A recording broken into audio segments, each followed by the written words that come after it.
Since Toy Story began, many have asked questions about how the toys actually come to life. And with Toy Story 4 introducing Forky, even the movie itself raises these questions. But to find answers to these questions, we need to jump into what's known as the Pixar Theory. Now, if you don't know what the Pixar Theory is, I'll actually link a video right here from SuperCarlinBrothers, which is fantastic. It explains the whole thing and it will blow your mind. But the Pixar Theory is basically that all the little hints that are in the Pixar movies, as references to the other Pixar movies, are not just Easter eggs, but they actually indicate these movies take place in the same universe. So Cars took place on Earth while humans were living in space during WALL-E, and the AI created by Syndrome in The Incredibles eventually evolved into the robots that we see in WALL-E, and so on. But the great thing about the Pixar Theory is that no one really owns it. It's a theory that is constantly growing and evolving and having pieces added to it as each new Pixar movie comes out. So here I want to add my own little piece to this Pixar Theory and endeavor to explain one of the greatest mysteries in Toy Story. What is the secret that gives the toys life? Why is it that the toys come to life while certain other objects don't? When exactly does a toy become sentient, and what dictates the rules by which that toy operates? And the key to that secret is actually in the shape of a fork. So the Pixar Theory puts forth that in this universe there are different forms of intelligent life. There's humans, there's animals, which includes monsters and dinosaurs, and there's robots. But I would suggest that the toys make up a fourth form of life, non-biological entities. Let's just call them NBEs for short. And while there are certain similarities between some of the more advanced toys,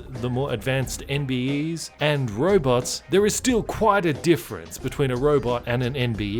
A lot of NBEs don't even have any mechanics in them at all, but they're still self-aware, and the self-awareness of the robots comes from their AI. And yes, their artificial intelligence did originally come from humans, but it didn't come from humans in the same way that NBE's self-awareness does. Robots can build and create each other, but only humans can create NBEs. It's generally accepted in the Pixar Theory that the child's imagination is what gives the toys life. That the imagination, the emotion, and the energy of the humans is what kickstarts that life essence. And this fits in with what we see in Monsters Incorporated, where human emotion literally powers the monster city. And in and Out, we see that memories and their contained emotions are the true power that drives that human. But while this idea of the kid's imagination giving the toys life, it seems to make sense on the surface, it raises a few questions. If the child's imagination is needed to breathe life into the toy, why are the toys in the toy store already awake long before any child has had a chance to actually play with them? Why do the cars come to life if there are no humans around to breathe life into them? I think the secret to unlocking what makes an NBE is in the creation of Forky in Toy Story 4. And that is, it is not simply imagination of a human that's needed, but also purpose in design. Let me explain. Woody's purpose of design is obviously that he's a toy, but his personality is set by Andy playing with him. Those two things combined are what give him life.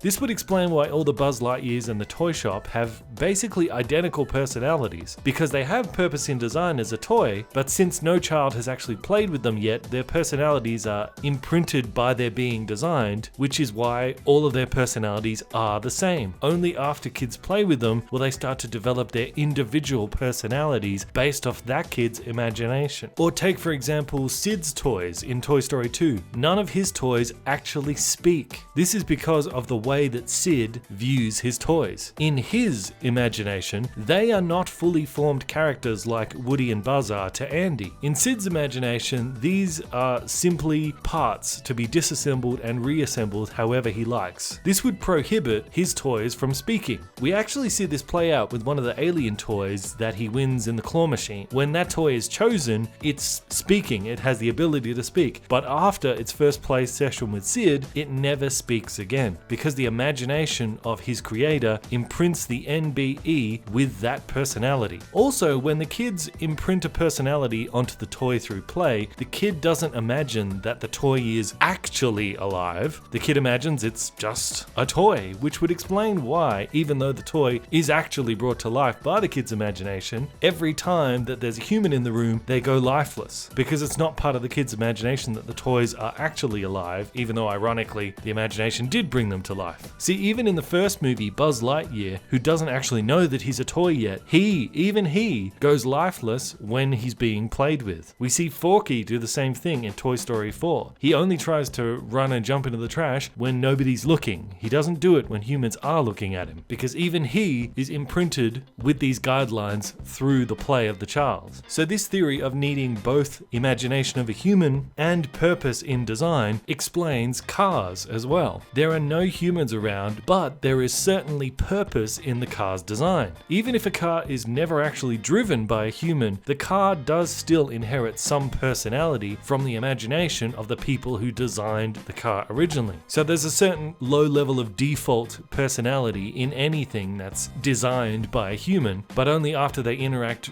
with humans will those personalities become fully defined from the imagination of the human. And the cars that are driven by owners, their owners do actually imprint personalities on their cars. I mean, when we all drive our cars, we do sort of project a certain personality onto the car. We talk to the car when it doesn't start. We're like, come on.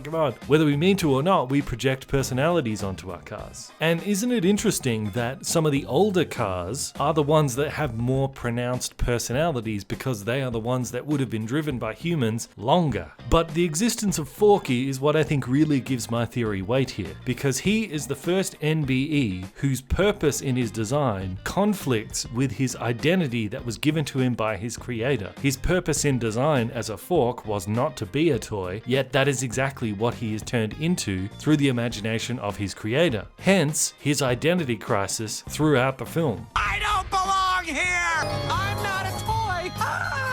So if my theory is correct, all NBEs by their design alone get some small amount of default personality, as imagination is needed to create them in the first place, but only the bare minimum. However, it would not work the other way around if my theory is correct. We could never have an NBE created simply by the imagination of a human. For example, if a kid picks up a stick from the ground and pretends it's a sword, there's imagination of a human there, but the stick will not come to life because there's no purpose in its design. But if the kid then takes a second stick and nails it to the first stick as like a crossguard, now there is purpose in design, and if he uses his imagination pretending it's a sword, it will come to life just like the toys. Now here's where it gets strange and a little bit creepy. Let's say that did happen and we've now got a sentient stick sword. How could you actually tell if that stick was an NBE? The stick can't talk, it can't move like a toy does, so even if it was intelligent and sentient, we'd have no way of actually knowing. I mean, are there any examples in the Pixar universe of, like, say, tools or utensils being sentient, being NBEs, even though we otherwise wouldn't be able to tell? Yes, there is. The witch in Brave levitates knives and axes at the girl, and when she says that she won't take the girl in, the objects turn on her, showing that these objects are not simply being controlled by the witch, they actually have a will and an intelligence of their own. They are actually sentient. But normally, we would have no way of actually knowing that, except right here, the witch has given them the ability to levitate, so now they're actually able to display that they are NBEs. Your broom! It was sweeping by itself. That's ridiculous. So really then this means that every single object created by humans in the Pixar universe is sentient to a certain degree, because everything created by a human has purpose in design and has at least a little bit of imagination that goes into designing it. Sure, not a fully formed, fleshed out personality like a toy would get, but everything created by a human is an NBE, which would mean it's not just the toys that are alive, everything is alive. It's just that the toys are the the only ones that we're able to see are alive. So that means a coffee cup is an NBE. It's intelligent, it's self-aware, it's got some level of its own personality, but it is completely unable to communicate that to anyone. And even if it did have a mouth to speak, the imagination imprinted on it from the person who uses the coffee cup probably wouldn't include it speaking, just like Sid's toys. So it'd be mute. So the coffee cup would never be able to demonstrate its intelligence. And that is the real mind bender of this theory. Not only are the toys alive, everything is alive. Everything made by a human is alive, and we don't even know it.